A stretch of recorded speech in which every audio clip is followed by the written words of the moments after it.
You're not cheating on your wife if you eat my lemon square. Your lemon squares taste like ass.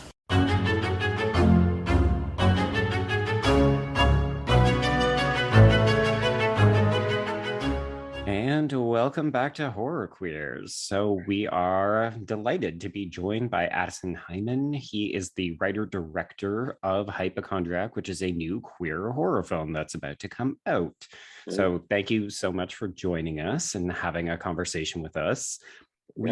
We wanted to open by acknowledging that it's very evident in all the press materials and a lot of the Q&As that you've been doing, and even the opening of the film, that this is based on your real life mental health struggles. So we wanted to try to ask you some different types of questions. So we're going to begin by asking if you can tell us about some of the smaller details, breadcrumbs, if you will, of living with mental illness that you ended up incorporating into the film. And maybe if there was anything that you felt like hadn't been done before, or if it was like a new opportunity to explore it. Yeah, totally. You know, what's funny is like, I'm like, I love horror stories about mental illness. I was just about to say that, but I mean, I do. But like, you know, like I think for me, like, there's been so many stories where it's like mental health is the horror and the horror is demons. Like, you know, it's like, we don't believe you, we don't believe you, we don't believe you, we don't believe you. And I wanted to try to explore from a different perspective of like, what if we always know what's in his mind? Because to me, when I was going through it, it didn't matter, you know, if it was real or not, because all I felt the physical pain, you know, I felt the panic attacks. Like, I could feel all of this, and, you know, I couldn't breathe at certain times. So like, you know, for me, it's just like, you know, that it didn't matter if it was real. So like my goal with this movie was to tell kind of an emotional retelling of my mental breakdown through like every kind of tonal is like more what I'm going for, because like honestly, like mental breakdowns, you know, barring like a lot of time, right, are really funny in certain aspects, you know. Hindsight. In the hindsight, right? I mean, like there's this. I mean, this didn't end up making the movie, and ended up making a movie. But so basically, like the long and short of it is like I lost working function in my arms for 6 months, and so I couldn't,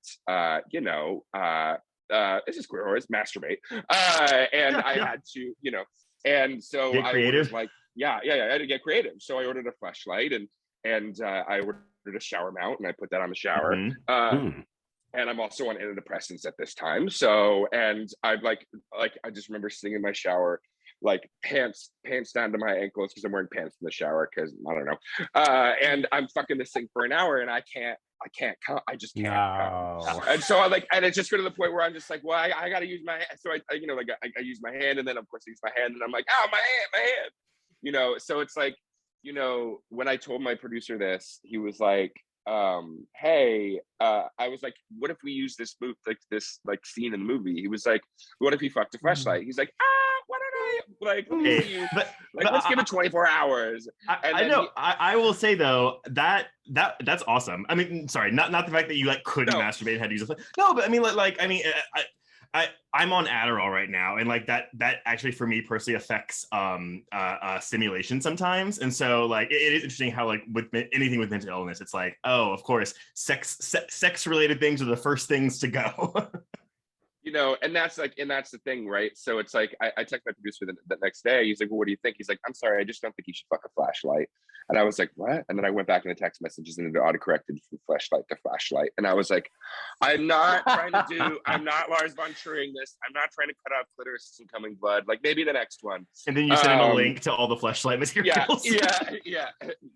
But like, ultimately, I think, you know, in terms of just like for me, like a couple things, like, you know, the doctors, like going to all these doctors and like seeing these people and like telling me these things, telling me you'd be shocked how the mind can affect the body, just like these are, which are real. And like my mom calling me, those are transcriptions. from like her actual voicemails, so it's like I tried to use as much as was interesting about the mental breakdown in the movie, because that was like my first couple drafts. They're like, that's not interesting, and I'm like, but it happened. And they're like, just because it happened doesn't mean it's interesting. And I was like, right. I will say though, narratively speaking, one of the things I do really appreciate about the film is that I know we still call him an unreliable narrator, but yes, the losing the is he crazy or isn't he? Is he really seeing demons? That was the most refreshing aspect of the narrative that you chose for me. I think that was great. Thanks. Yeah, because anybody who's gone through mental illness, like anybody who's gone through chronic pain, anybody who's existed as a queer person, like can understand this idea of not being taken seriously, even though what's happening feels real and seems real. So that was my ultimate like goal as we were going through, and to also like make sure we like, like we can call the like, the big giant bunny in the room, like, we can call him out. Like Donnie Darko obviously is like a huge,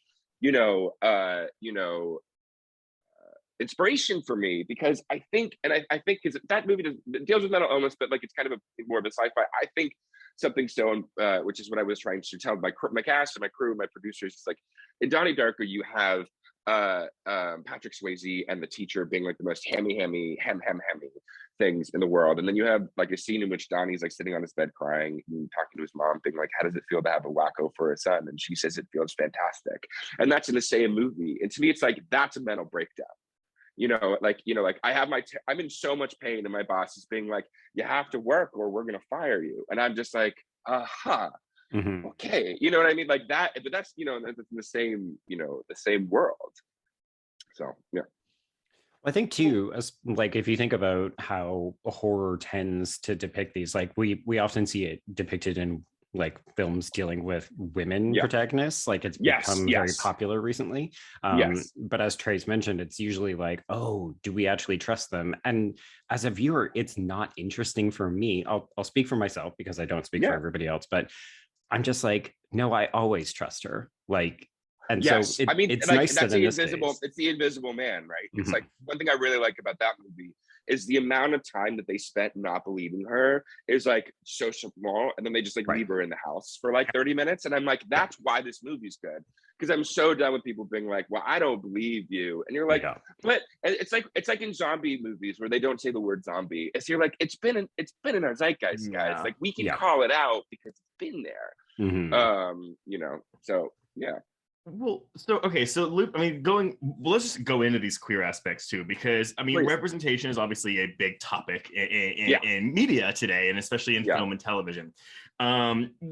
With Hypochondriac, you have a lead who is queer and also Latinx, and so were there any? I mean, let's go back to these breadcrumbs too, because is there anything in the film that you were like, oh, I'm putting this in here because people who are queer, people who are Latinx, are going to pick up on these things that quote unquote normal viewers might not get?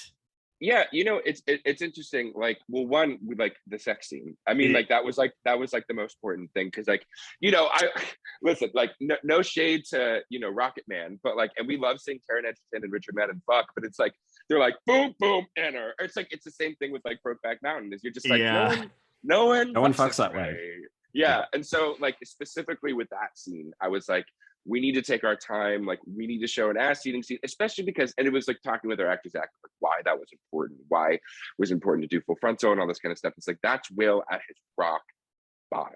It is literally him at his rock bottom. And I would argue like getting your butt eaten is like one of the most intimate things you could do in the world. And that's what's, it's interesting because I'm Puerto Rican, very white passing, but my mom isn't. And that was like an interesting thing. I didn't realize it till like much later when I was an adult, because we grew up in like a primarily like white suburb, and like a lot of that kind of Mean Girls, basically, like you get it. And so when I was a kid, I was always doing is trying to hide the fact that she was bipolar from everybody, but I didn't notice that like extra layer of like racism that like exists within that world. And I think to an extent, I mean, not me specifically, but I mean, in a way, that's the medical system as well. I mean, there's this idea that you're just like, oh, I mean, like you look at there's so many like facts and figures about how like people of color are treated much less seriously in the doctor's room than white people, and all that kind of stuff. So like that, Well, And it's like the question on the forums where it's like, are you Latin or of Hispanic descent? But there's no question like that for any other ethnicity. no, yeah, and it's so because like I mean it's true, like South America. I mean, look at Roma. I mean, Mexico. Like that movie is about like a white family like with an indigenous maid. Like that Right. that actually colorism is a huge thing in South America, but we kind of forget that in North America because like especially in LA where I live, because everybody's like, oh, they think Hispanic means Mexican, but there are Puerto Ricans, Cubans, Yes. you know, Colombians, etc. And that is the entirety of South America. And so, you know, I think overall, like I was like, when I'm writing this, I was like, you know what? I don't like, and especially when I talk about my Latinx heritage, like I can just speak very specifically to my story. Right. And so when yeah. when I talk things about my family, I'm like, okay, this is what I'm going to talk about because I can speak to this. Because my taco nights weren't hard shell tacos and milk; they were like, you know, real tacos. You know, just saying. Yeah. So, out of curiosity, then, did you ever question whether or not you wanted to go with a more light-skinned actor, or was it like this was the right person for the role? That's a good question. I mean, I think it was ultimately just up to who auditioned the best. I Okay. saw both, and it was really just like who was the best for the part. And that's ultimately what I went with because you know Zach just gave the best audition and he killed it. So you know, So going back to the ass eating. So, of course, let's do it. Sorry, we couldn't let you go without. I mean, so when writing or planning out this sex scene, was it the Yeah. rim job where you were like, this? I need this particular act in this scene? Yes. In fact, it's funny because my casting director made, I mean, like with love, she was like, let's tone it down. And then like when we get to the actual conversations with the actors, like not just in the script, not because I was like, well, right. I'm not toning this down. But yeah, that specifically was like the most important, like specifically the rim job. Because I don't know, like every gay boy or queer boy knows what it's like. No, You know, I mean, like I remember when I was a kid, like I was watching an episode of ER and like learned about like they mentioned something about gay sex. And I remember asking my parents like, oh, how do gay men have sex? And my mom, who's much better now, but she was just like, it's really gross. You don't want to hear about it. And I was like, oh, and of course now I'm like, oh. But I feel like no, it's like destigmatizing what the idea that people have about rim jobs is like some nasty thing, and it doesn't have to be. No, it can be, you know, and that's the thing too, is when we planned out, you know, this is we worked with an intimacy coordinator and we worked, because that, you know, that scene has like stunts and it has violence and it has blood and it has sexual encounter. So we had like all hands on deck. Yeah. Everything. So, yeah, basically. And that was like everybody's like, what's your hardest day on set? I'm like, that one. And we were also like below the 101, like in one of the worst parking lots, like inhaling dust. It was the worst. But you know, that was, and I'll always, I mean, obviously I'm glad that the you know, the industry is changing in this way, but like it just so happens that my friend from high school happens to do intimacy work, and she, you know, and so getting to talk, it's like very like by the time we got to set, like I had told Carly what I wanted, and then Carly told the actors what I wanted, and they told Carly what they were comfortable with, and then Carly put that in a document for all three of us. And so by the time we got onto set, it was like everybody knows what they're doing. And in fact, I'll tell this story that I don't really tell very often. Is there's two, we shot two different versions of the ass eating. I mean, in terms of from a different angle, because like there's one where he goes in and then he flips him over and then we see him over the back, but there's a scene from the side, and I was looking at the camera and we were doing it and I was like, it just doesn't look real, and then Devin was like, well, now I'm just right in his butthole. And I'm like, right, there's a difference between like porn and like storytelling. So that was like, but it's because we had that trust, we had all these people here, we all understood what we were doing, we could be like, okay, that probably isn't necessary, so we just cut it and then move on, because it's like, you know, that's not what we're trying to do, you know. Right. Joe, this is not on our question list, but I'm just curious. No, so when you're dealing with full frontal, I mean, you have two actors who are completely naked, who are both how if like, does someone get an erection, or how, like, is it just like, oh, there's cameras around me, it's impossible for me to get like actually stimulated right now? But I don't know, like, how do you handle that? Well, we didn't encounter that. It was very respectful, and you know, I didn't, you know, my job as a director is to like, you know, like I realized that too. was like, I'm the one who actually has to watch the scene, because part of me is like, no, I'll just like kind of watch it to give them privacy. It's like literally that's my job. But you know, we never encountered that. There was never an awkward thing. It was like all of us were like, this is the scene we're doing. We're going to focus on doing this scene, and we're going to move forward. And if something weird happens, we'll talk about it. We'll powwow, and then we'll move on. Right. I will say, as an audience member, like as a queer audience member, I was like, oh, I'm really like excited by this scene because it feels like we never get to see it. And then for you to transition from that into like, oh no, this is a horrifying incident. We're going into horror again. Maybe none of this actually happened. I was just like, fuck you, man. Fuck you. Well, Like, and it's not something you're ever angry. going to see in like a mainstream studio release, right? Well, right. I like, if I ever get the chance to make another movie, I'm like, I get this one. Like, this is the one that I get to do as queer, as fucking psychopath as possible. And then later they're gonna be like, could you like not do the ass scene? I'm like, what if we do it in like shadow? And they'll be like, It's no. artsy. Yeah, I was just like artsy it up, well, A24 it up, you know. We're just going to do the Candyman marionette kind of shadow puppetry exactly. thing. It'll be really my tasteful. God. I mean, I'm actually going to steal that now. I'm just going to put like a marionette sex scene for the next movie. Yeah. Oh God.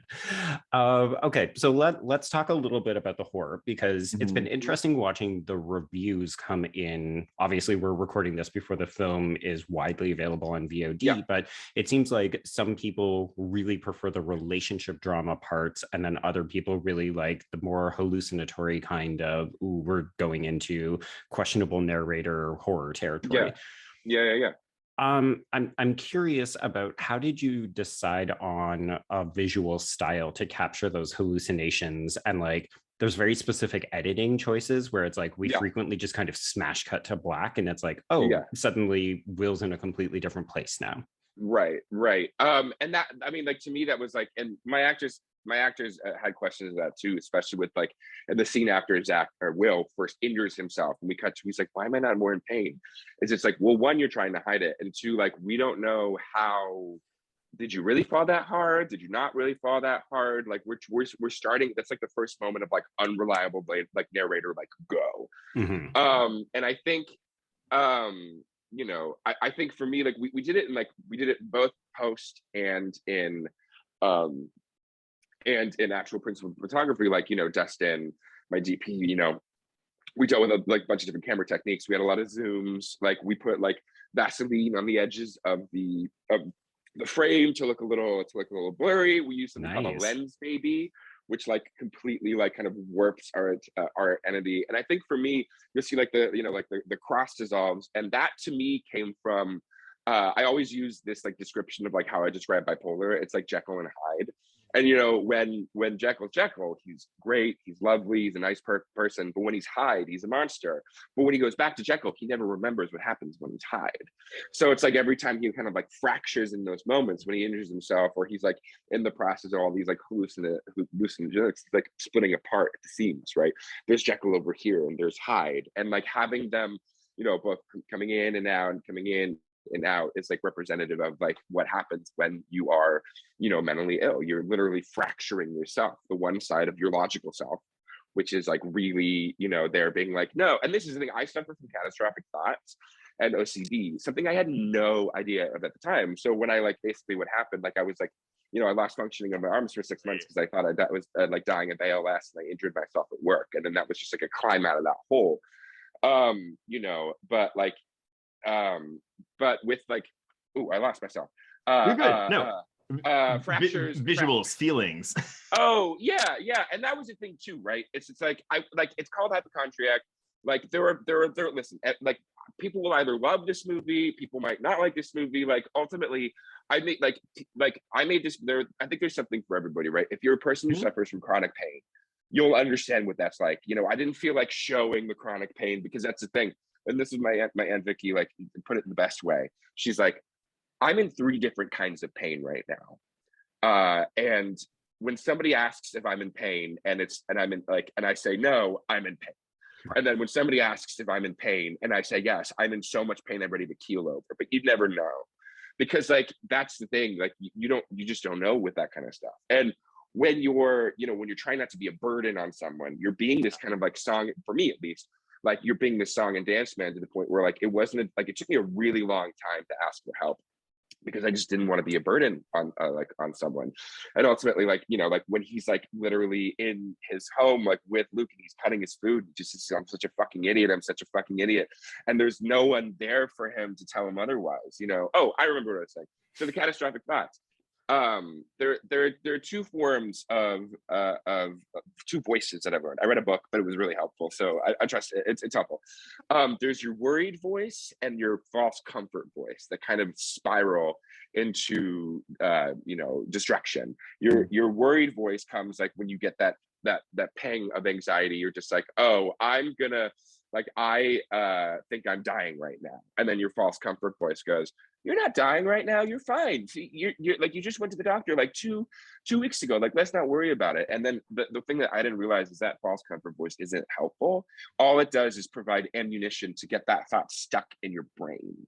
And so, you know, like that to me was honestly the worst part of it, because I didn't realize that like I had to go through a whole different section of like, oh, like, I can't give these thoughts power. I have to not ignore them, like go away, but acknowledge the thought and breathe through it. Because that's the weird thing about anxiety, is that anxiety is as if the thought that you just had is happening in real life.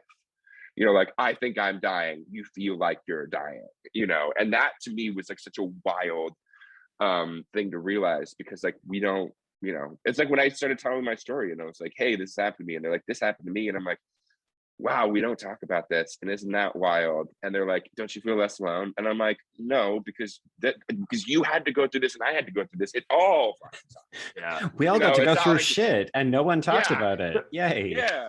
But even going back into like not wanting to be a burden for people, I mean, again, the relationship between Will and Luke in this movie is one of my favorite things as well, because it's showing, again, like obviously Will is the protagonist here, but showing how it affects loved ones, and specifically a partner. And you don't have to answer this question, but like, were you partnered when you were going through your breakdown as well?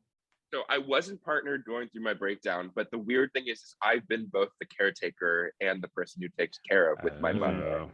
So it's like, you know, I had to take care of my mother when I was a kid, right, because my dad, you know, would like go on business trips and like leave me alone with him. And my sisters were like 4 and I'm like 12 to 18, like having to be the caretaker, being like, no, mom, your mom is your mother. No, there's not. The Secret Service is not out to get you. No, there's not a bomb in the pool heater. Like, you know, don't like, oh, no, you're not. There's CIA is not going to kill you. Like all this kind of stuff. So Luke's character was like an amalgamation of like all my friends that I combined into one. But I will say, funnily enough, when I started shooting, I have a partner now. I've been dating for a year and a half, and we had been dating for 8 months when I started shooting the movie. So I was able to pepper some of that, because I had to do some rewrites because there were some songs we couldn't get the rights to, which is a whole thing. Never, you got Domino though. Oh, we did get. Oh yeah, and Jessie J. We had to find. Like it was like we got her. I mean, she was the one who approved it. So that's awesome. I mean, I don't personally know Jessie J, but like we were able to like person through person, and she pushed it through. She's like, I'll say it's my friend's movie. I'm pretty sure. By that friend? Yeah. I'm friends with Jessie J. Yeah, Jessie invited me to your concert. You let me use your song, and it just elevates the movie in general, because now it's like, ooh, song from 2011 when I was in college. I mean, it was again watching it, I was like, oh, like this is immediately like putting me in such a calm mood after an opening scene that is obviously very, very disturbing. Right. Yeah. But it's just like, oh, okay, cool. Like we're good for a little bit.